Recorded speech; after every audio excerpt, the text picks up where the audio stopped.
بسم اللہ الرحمن الرحیم۔ امریکہ کی ایک ریاست میں ماں نے اپنے سگے بیٹے کے خلاف مقدمہ درج کروایا۔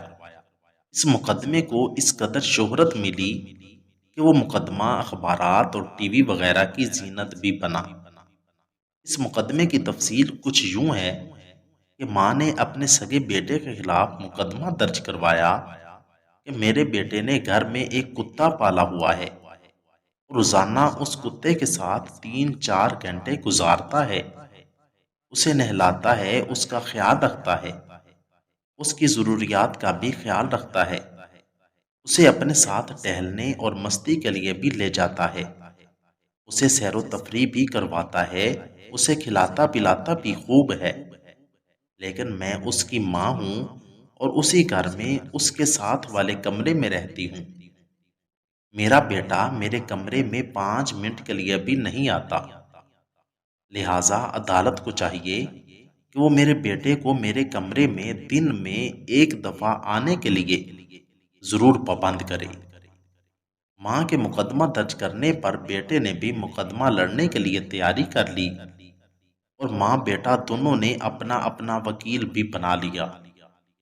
اب دونوں وکیل عدالت میں پیش ہوئے۔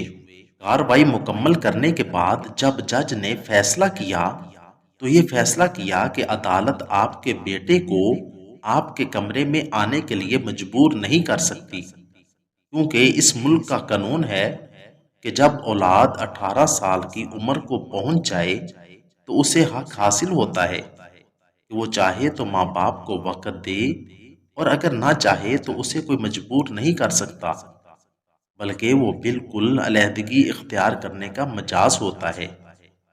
رہی بات کتے کی، تو کتے کے حقوق کو پورا کرنا اس پر لازم ہے، اگر نہیں کرے گا تو اسے سزا ملے گی۔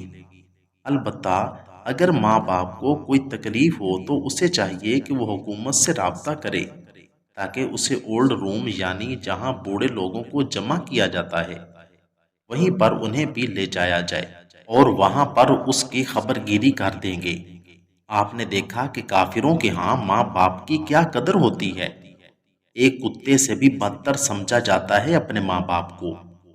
مبارک ہو تم کو اے مسلمانوں، تمہیں جو دین ملا ہے وہ سب دینوں کا سردار ہے، اس میں ماں باپ کو جو مقام و مرتبہ ملا ہے کسی بھی اور دین کو وہ مقام و مرتبہ نہیں ملا۔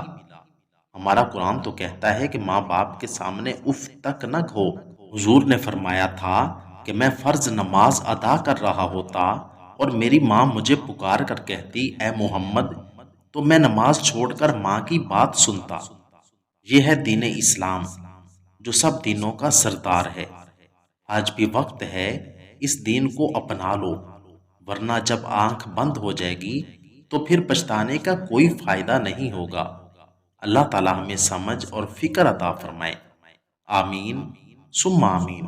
اگر آپ کو میری یہ ویڈیو اچھی لگی ہو تو ویڈیو کو لائک، چینل کو سبسکرائب اور ساتھ دیے گئے بیل آئیکن کے بٹن کو ضرور دبا دیں۔